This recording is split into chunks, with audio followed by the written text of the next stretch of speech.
Hello everybody and welcome to this tutorial. Today I'll talk about rather instead SSL strips and ARP spoofing. Now, attacking wireless networks in general is much more than just cracking the authentication keys. There are a lot of other options that you can use, especially in public Wi-Fi's where you can authenticate without any problems of whatsoever.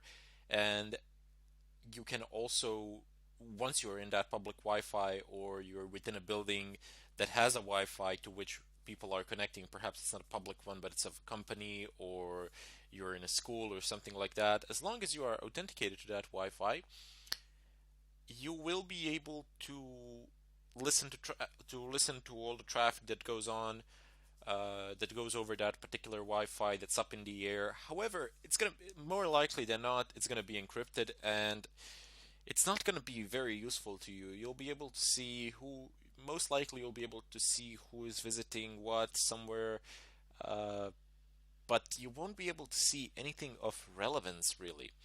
The problem is the HTTPS protocol, which encrypts your web traffic, and once you pass the login credentials, they are encrypted, so you can't actually see somebody else's login credentials, which is very problematic. Now, there is a program, it's called SSL strip, which converts, let me just put it to you this way, which converts HTTP to HTTPS. Sorry, the other way around. This would make absolutely no sense for pen testing. HTTPS to HTTP. Basically, it strips it strips the SSL encryption, hence it is called the SSL strip.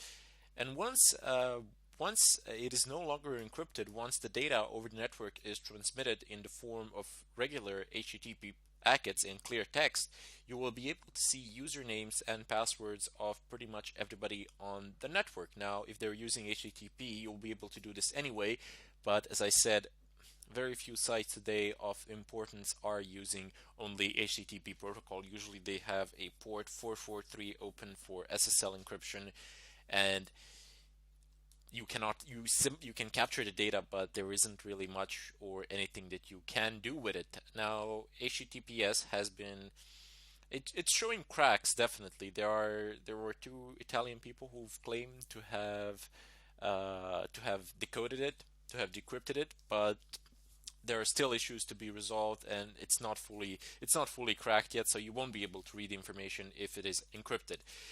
And for this purpose today, we will need several tools. We will need two tools. We will require SSL strip, so just go ahead and type in yum install SSL. Oops, not install. Rather instead search SSL strip, and yep, there we go. So this is what you would need to install. The tool provides a demonstration of HTTPS stripping attacks. It does much more than provide a demonstration, but oh well. Basically, just type in as before, yum install SSL strip, and this is going to go through. Because mine is already installed and latest version, nothing will happen, but you can also do this -y, and you will not be prompted for any questions during the installation if you pass this command. Now, the second tool that we're going to use is for DNS spoofing, because we need to convince the router of our identity, of our assumed identity, so to say. We need to trick it. We need to trick it into sending us the packets that the user sends to it. This is so we can actually strip the encryption, retransmit the packets to the router, and then the router transmits it over to the internet.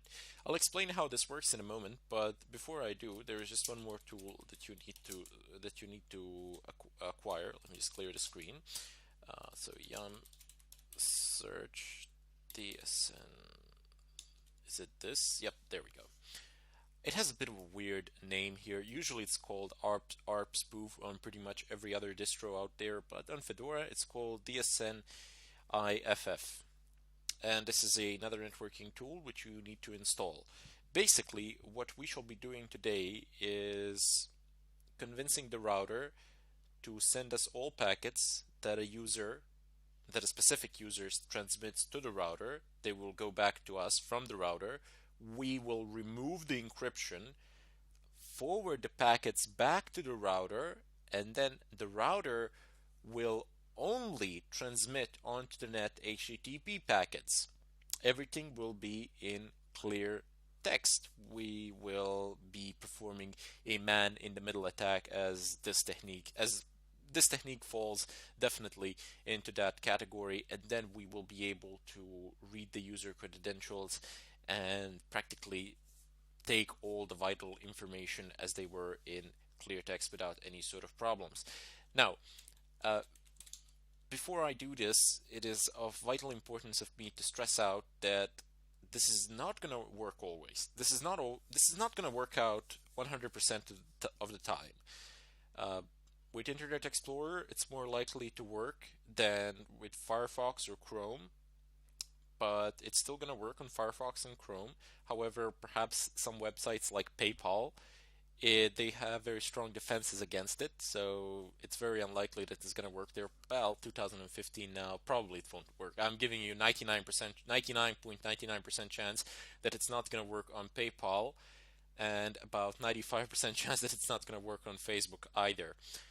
But because people tend to recycle passwords and they tend to use exactly the same passwords on multiple sites, and they use pretty much their emails as their login credentials, as their username, you can just take other passwords that you gather and then attempt them on the sites where you cannot do this. So that can be very convenient, and that is definitely something I would advise you all against it. If you have you can have one set of passwords for all of your financial places on the net, another set of passwords for all the irrelevant places on the net.